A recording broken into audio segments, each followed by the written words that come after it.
ఇంకా చాలామందికి కేంద్రం నుంచి రావాలి డబ్బు. ఆ డబ్బు వచ్చిందో తెస్తామన్నారే తప్ప ఈ రోజు కూడా ఎవరికి అందలే. చాలామందికి సుమారు రాష్ట్రంలో 7-8 లక్షల మందికి ఇంకా కేంద్రం నుంచి రావాల్సిన బకాయిలు ఉన్నాయి. ఓ సంవత్సరం కాలం పాటు గాలికి వదిలేశారు. ఇంకో సంవత్సరం పోయిన తర్వాత మొదలుపెట్టారు ఆ స్కీమ్ని. సరే దాన్ని కూడా ఇదే పరిస్థితి.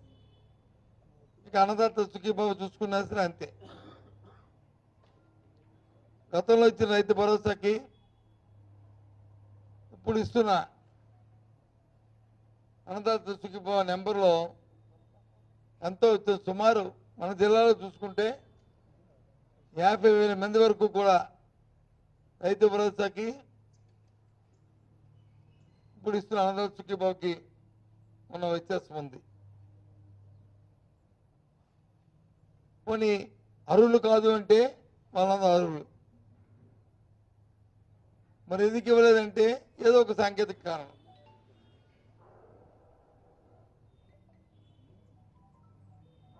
మొన్న హఠాత్తుగా పెట్టిన స్కీమ్ ఏదైతే ఉందో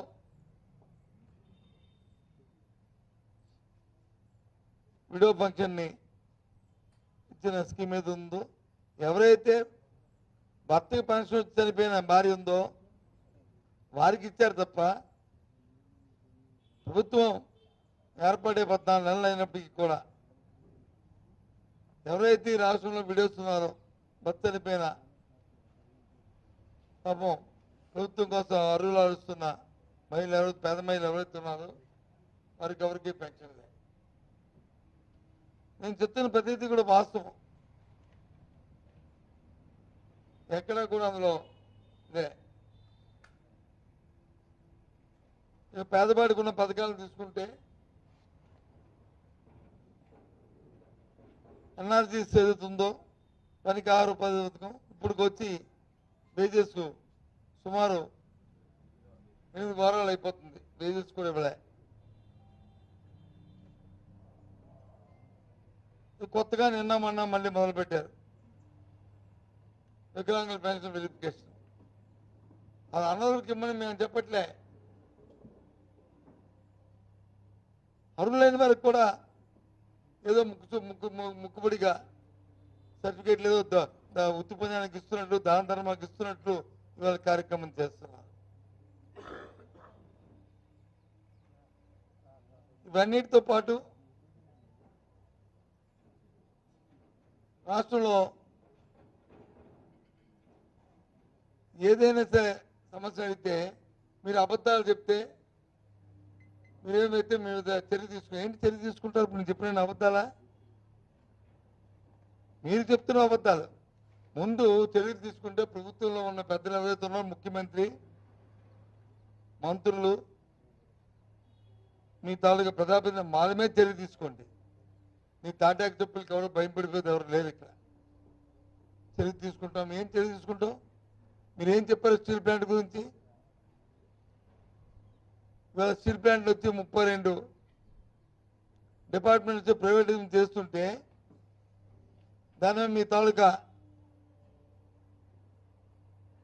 క్లారిటీ ఏంటి? మీ తాలూకా విధానం ఏంటి? ఈ ప్రభుత్వం ఏం చేస్తుంది? నిన్న మనం చూశాను, ఏది ఏబిఎన్లో అనుకుంటాను, ఒక స్టోరీ ఉదయమే. ద్వంద్వ వైఖరి ఉందంటే మాది వైసీపీ పార్టీ. మాకు ద్వంద్వ వైఖరి ఏంటి? మేము క్లారిటీతో ఉన్నాం. విశాఖ ఉక్కు ఆంధ్ర హక్కు ఎట్టి పరిస్థితుల్లోనూ దాన్ని ప్రైవేట్ పదం జరగడానికి వీలు లేదు. ఎంత ఉద్యమానికైనా మేము సిద్ధంగా ఉన్నాం, దాన్ని సాధించుకుంటాం. ఇది ప్రాంతవాసిగా ఇది మా పార్టీ విధానం. ఇదేదో నేను ఇవాళ చెప్తున్న మాట కాదు. అందుకే ఆ రోజు జగన్మోహన్ రెడ్డి గారి ఎన్నికల్లో, మొన్న జరిగిన సాధారణ ఎన్నికల్లో గాజువాకలో మాట్లాడినప్పుడు చెప్పారు ఆయన, మీరు ఆచి తూచి మీరు ఓటు వేయండి. ఇవాళ ఇక్కడ కానీ మీరు తెలుగుదేశం పార్టీ అభ్యర్థిని కానీ కూటమి అభ్యర్థిని గెలిపిస్తే స్టీల్ ప్లాంట్ ప్రైవేటీకరణకి మీరు వచ్చి గ్రీన్ సిగ్నల్ ఇచ్చినట్టే. మీరు మోసం చేస్తున్నారు, మిమ్మల్ని మాయ చేస్తున్నారు అని పదే పదే చెప్పారు. ఇది మళ్ళీ జ్ఞాపకం చేస్తున్నారు. ఎన్నికల ముందు ఏం చెప్పారు ఈ నాయకులందరూ? ముఖ్యమంత్రి కానీ, ఉప ముఖ్యమంత్రి కానీ, ఈరోజున్న కేంద్ర మంత్రి కానీ, లేకపోతే అక్కడ ఉన్న శాసనసభ్యులు కానీ, అధికార పార్టీ తాలూకు అధ్యక్షులు కానీ ఏం చెప్పారు? ఆ రోజు గొప్పగా నిరాదీక్ష చేశారే, మరి వాళ్ళు ఏం చెప్తారు దీని గురించి? మేము చెప్పాం 14,000 కోట్లు ప్యాకేజ్ ఇచ్చినప్పుడే ఇది మోసం జరుగుతుంది,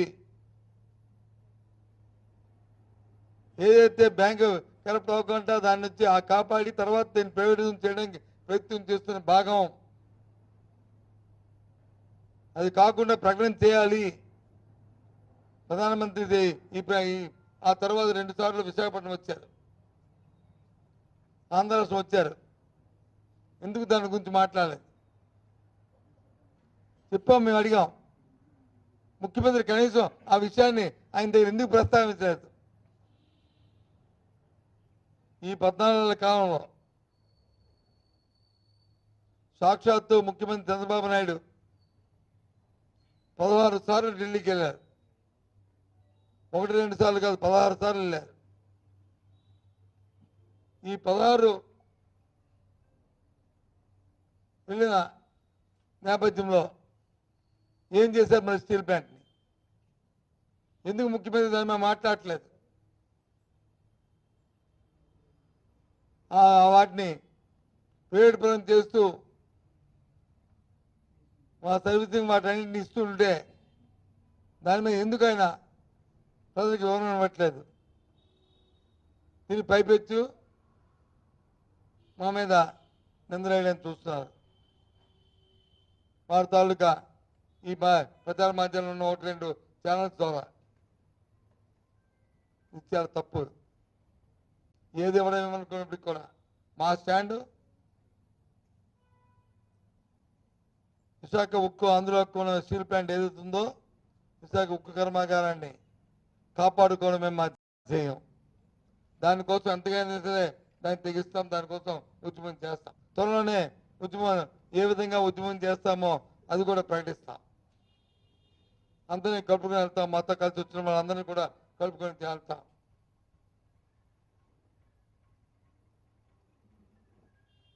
నేను చూస్తున్నాను, నిన్న మొన్న ముఖ్యమంత్రి ఓ మంత్రులు, ఆ పార్టీ అధ్యక్షులు వాళ్ళు ఏదైనా అంటే మీరు కానీ తప్పుగా ప్రజలు తప్పుదో పట్టిస్తే ఏం తప్పు చర్య తీసుకుంటారు? మీరు చేస్తుంది ఏంటి? ఎక్కడ చూసినా మంత్రుల మీద ఆరోపణలు, శాసనసభ్యుల తాలూకా వ్యవహారాల మీద ఆరోపణలు, మహిళల మీద అత్యాచారాలు, పిల్లల కిడ్నాప్లు,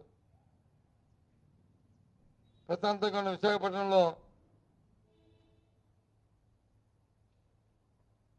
డ్రగ్స్ మాఫియా, పట్టుబగలే దౌర్జన్యాలు, హత్యలు. ఎక్కడండి ఇది? ఏమనంటే వైసీపీ 5 సంవత్సరాల వైసీపీ పరిపాలనలో, ఈ 14 నెలల వైసీపీ పరిపాలనలో, 14 నెలల కూటమి పరిపాలనలో ఎన్ని జరిగాయో క్రైమ్ రిపోర్ట్ తెప్పించండి. 5 సంవత్సరాల కంటే ఈ 14 నెలల కాలంలో ప్రతి సెక్టార్లో ఎక్కువ జరిగాయో తక్కువ జరిగాయో చూసుకోండి. ఒక 14 నెలల కాలం నేను బెరీ చేయమట్లేదు. 5 సంవత్సరాల కాలం, ఈ 14 నెలల కాలం ఎందుకు వచ్చిందా? కారణం ఏంటి అంటే ప్రభుత్వానికి దాని మీద ప్రభుత్వంలో ఉన్న శాఖల మీద పట్టు లేకపోవడం, పట్టుత్వం లేకపోవడం, పర్యవేక్షణ లేకపోవడం, ముఖ్యంగా పోలీసు వ్యవస్థ మీద అయితే పూర్తిగా పట్టుకోల్పోయారు, గాలి కుదిస్తారు, విచ్చలవిడిగా ఉంది ఈరోజు. ఇదేనా పరిపాలన? దీనికి వచ్చి గొప్పగా అంట మంచి పరిపాలన. ఏంటి మంచి పరిపాలన? పత్రిక తిరిగేస్తే, టీవీ చూస్తే, టీవీ ఆన్ చేస్తే లేదు ఏం జరుగుతుందని ఎవరికైనా ఫోన్ చేస్తే అక్కడ వచ్చి అత్యాచారం, లేకపోతే అక్కడ వచ్చి అవినీతి, లేకపోతే అక్కడ వచ్చి దోపిడీ, లేకపోతే ఈ భూమి ల్యాండ్ గ్యాబరింగ్, ఇదా అసలు ముందు చూపు ఉందా ఈ ప్రభుత్వానికి? రైతులకి రైతు తాలూకా సీజన్ వచ్చినప్పటికి వచ్చి వాళ్ళకి కావాల్సిన ఎరువులు విత్తనాలు సకాలంలో అందించాలనే బాధ్యత ప్రభుత్వానికి ఏసమెత్తన ఉందా? ఉంటే ఎందుకు యూరియా కోసం ఇబ్బందులు వస్తున్నాయి?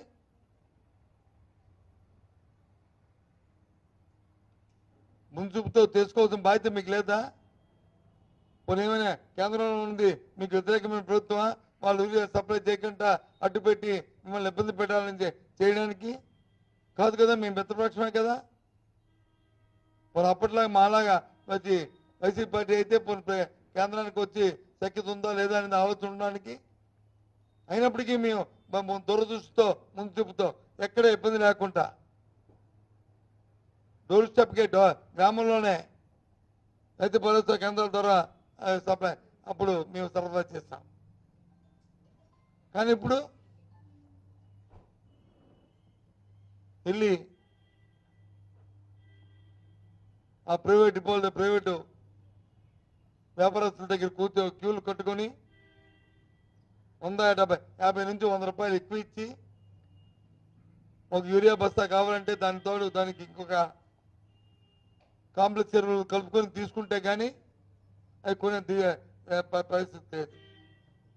ఏంటిది? హడావిడిగా చెప్పారు గత ప్రభుత్వంలో గౌతులు విడిపోయి గౌతులు కప్పియాలి అంతా కూడా 3 నెలలు 100 రోజుల కార్యక్రమం ఇదని చెప్పి హడావిడిగా డిప్యూటీ సీఎం గారు చెప్పారు. సీఎం గారు చెప్పారు. ఎక్కడ ఏగో ఇక పచ్చిమండి ఆ వేసిన అనుకోరికైనా ₹1 బిల్లు ఇచ్చారు. పొన్నుకి బిల్లు ఇవ్వడం మానేశారంటే మానలే. ఎవరైతే మీకు పెద్ద కాంట్రాక్టులు 8%, 10%, 15% మీకు వచ్చి కమిషన్లు ఇస్తారో వాళ్ళు బిల్లులు ఇస్తున్నారు. ఎక్కడుంది? 15 ఫైనాన్స్ గ్రామాల్లో నుంచి మన సర్పంచ్ గ్రామాలకి మీరు రిలీజ్ చేశారంటే రిలీజ్ చేయలే. 100 కోట్ల బకాయిలు ఉన్నాయి.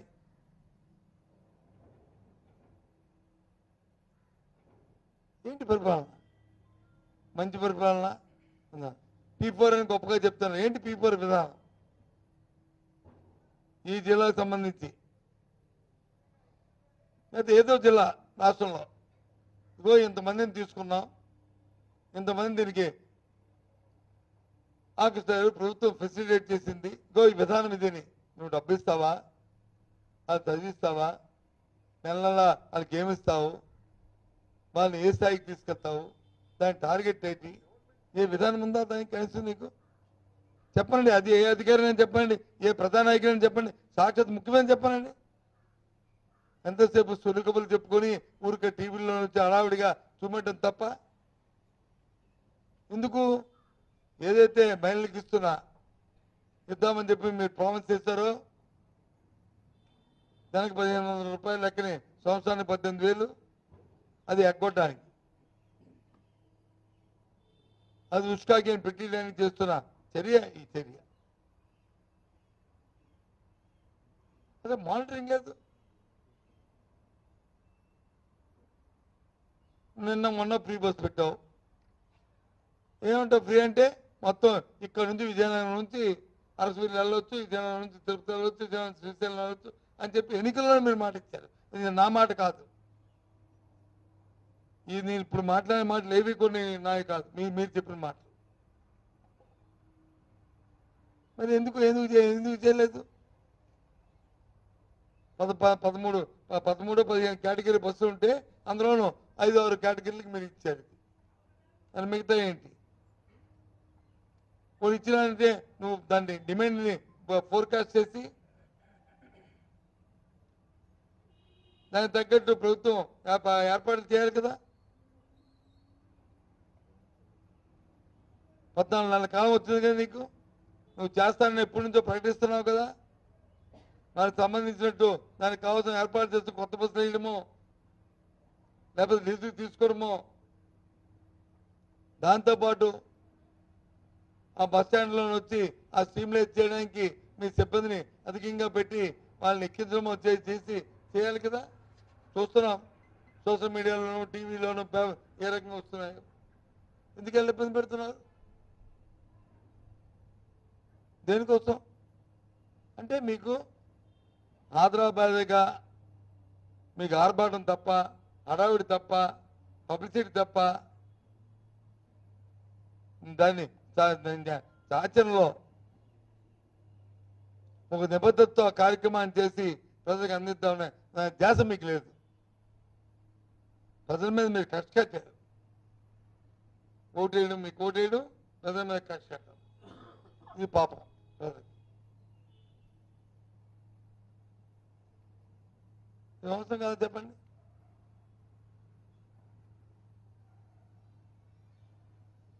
ఏ ఒక్క సెక్టర్, ఏ సెక్టర్ అయినా సరే సుఖం ఉందా? దేనికోసం నాడు స్కూల్ని ఆపారు? ఎందుకు ఆపారు? ఆన్గోయింగ్ ప్రోగ్రాం ఆపారు. దానివల్ల వచ్చిన లాభం ఏంటి అంటే విద్యార్థులు వచ్చి సుఖంగా మరి కూర్చొని ఫ్యాన్ల కిందో టేబుల్ కిందో మంచి బిల్డింగ్లో కూర్చొని చదువుకోవడం మీకు ఇష్టం లేదా? ఎందుకు ఆ కక్ష?